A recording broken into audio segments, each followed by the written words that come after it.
नमस्कार दोस्तों, स्वागत करता हूं राहुल कौशिक आरके में सभी का। दोस्तों, फ्रैंकलिन टेम्पटेशन का रिफंड हो चुके म्यूचुअल फंड स्कीम में जिन लोगों ने पैसा लगाया था उनके लिए कोर्ट की तरफ से अच्छी खबर आई है।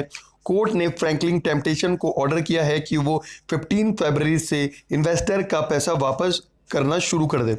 ये प्रोसेस इतना भी सीधा नहीं है। बहुत सारे इन्वेस्टर के दिमाग में डाउट्स हैं, क्वेश्चंस है कि कितना पैसा मिलेगा, पैसा क्या सबको मिलेगा और क्या क्या क्राइटेरिया है पैसा वापस मिलने के लिए। ये सारे पॉइंट्स के ऊपर मैंने आज का वीडियो बनाया है, तो इस वीडियो को एंड तक देखेंगे तो आपको ये भी पता चल जाएगा कि ऑयल प्राइसेस का फ्यूचर क्या है। क्या इंडिया में ऑयल प्राइस 100 रुपये लीटर क्रॉस करके और भी आगे बढ़ जाएगा? इसका impact inflection and essential food price पर क्या होगा? और एयर फेयर्स क्यों हाइक किया है सरकार ने? लगभग 30% प्राइस हाइक होने वाला है एयर फेयर्स का। कोरोना पैंडेमिक शायद जाने लगा है, लेकिन लोगों की परेशानियां और बढ़ेगी आने वाले दिनों में। आज के वीडियो में मैं आपको बताऊंगा कि क्या क्या प्रॉब्लम आ सकती है कॉमन इन्वेस्टर की ज़िंदगी में आने वाले दिनों में। दोस्तों, उससे पहले मैं आपको एक चीज़ बताना चाहूँगा। अगर आप लोगों का अभी तक अकाउंट नहीं खुला हुआ है तो आप एंजल ब्रोकिंग का अकाउंट खुला सकते हैं। डिस्क्रिप्शन में मैंने लिंक दिया है जहाँ पर आप अकाउंट फ्री में खुलवा सकते हैं। तो देर मत कीजिए दोस्तों, डिस्क्रिप्शन में दिए गए लिंक पर क्लिक करके आज ही एंजल ब्रोकिंग में अपना डीमैट अकाउंट खोलिए। Franklin temptation repayment. Corona virus pandemic के चलते फ्रैंकलिन टेम्पटेशन ने अपना कुछ डेप्थ म्यूचुअल फंड स्कीम को अल्टीमेटली बंद कर दिया। उनको ये डर था कि इन्वेस्टर का पूरा पैसा ना डूब जाए, लेकिन क्लोज करने के बाद इन सारे स्कीम में पैसा आने लगा। इसके बाद कोर्ट में केस हुआ कि रीपेमेंट कब और कैसा होना चाहिए। कोर्ट ने वर्डिक्ट दिया कि 15 जनवरी तक इन सब स्कीम के अंदर जितना पैसा आया है उन पैसे को इन्वेस्टर को बीच में बांट दिया जाएगा। कैसे होगा रीपेमेंट और कितना पैसा वापस मिलेगा, ये सब मैं आपको बताऊंगा। फर्स्ट, कितना पैसा वापस मिलेगा इन्वेस्टर को, कितना पैसा वापस मिलेगा ये डिपेंड करता है कि कौन सा स्कीम में कितना पैसा फिलहाल है। A, Franklin ultra short bond fund, इस स्कीम में 505 पैसा वापस मिलेगा। Franklin India low duration fund 2/3 पैसा वापस मिलेगा। Franklin India credit risk fund 1/4 पैसा वापस मिलेगा। Franklin India dynamic accrual fund 41% पैसा वापस मिलेगा। Franklin India short term income fund 9% पैसा वापस मिलेगा। सेकंड, हर एक इन्वेस्टर का नेट एसेट्स वैल्यू यानी एनएवी कैलकुलेट किया जाएगा 14 फरवरी तक। उसी के बेसिस पर उनको पैसा रिफंड किया जाएगा 15 फरवरी से। टैक्स कैलकुलेशन के लिए इन्वेस्टर की रिक्वेस्ट पर फ्रैंकलिन टेम्पटेशन की तरफ से capital gain tax statement present किया जाएगा। 3 से 5 साल तक यूनिट होल्डिंग के ऊपर 20% कैपिटल गेन्स टैक्स लगाया जाता है। एनआरआई को टीडीएस डिडक्ट करके रिफंड मिलेगा। आपका अकाउंट अगर केवाईसी कंप्लीट है, सारे डॉक्यूमेंट अगर सही तरीके से आपके अकाउंट के साथ कनेक्टेड है, तो आपको पैसा एसबीआई फंड मैनेजमेंट जो फंड डिस्ट्रीब्यूशन मैनेजर है सीधा आपके कनेक्टेड अकाउंट में पैसा ट्रांसफर करेगा। अगर बैंक अकाउंट ना हो तो फिर आपके नाम पे चेक या डिमांड ड्राफ्ट इशू होगा। Oil price and air fare hike. India में ऑयल प्राइस रिकॉर्ड रेट पर है। शायद बहुत ही जल्द देश की राजधानी दिल्ली में ये प्राइस 100 रुपये लीटर क्रॉस कर जाएगी। इतना ज़्यादा प्राइस राइज का रीज़न क्या है? 2 कंपोनेंट है इस प्राइस में राइज करने के। Brent crude oil price. Brent crude oil पर बैरल है $60 के आसपास।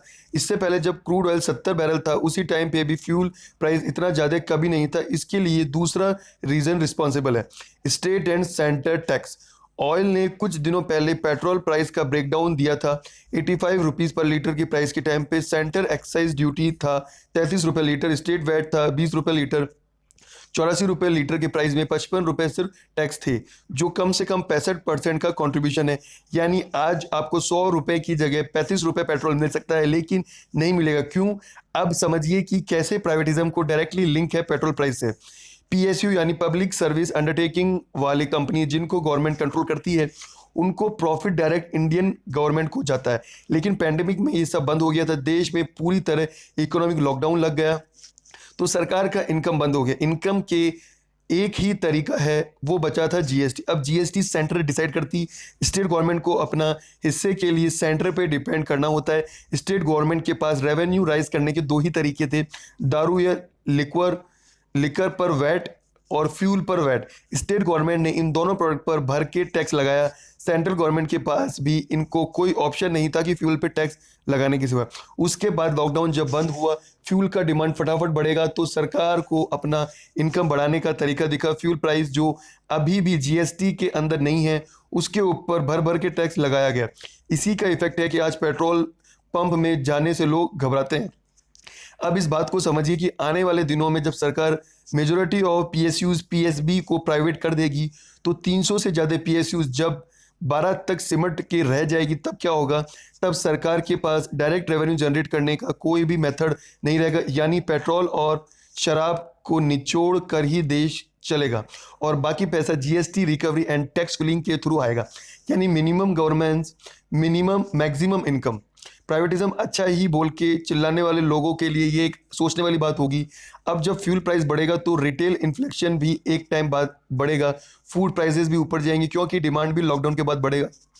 एयरफेयर ने पे रिसेंटली गवर्नमेंट ने 30% हाइक का परमिशन दिया है क्योंकि कोविड की वजह से 30 मार्च तक एयरलाइन सिर्फ 80% कैपेसिटी में ही ऑपरेट कर सकते हैं।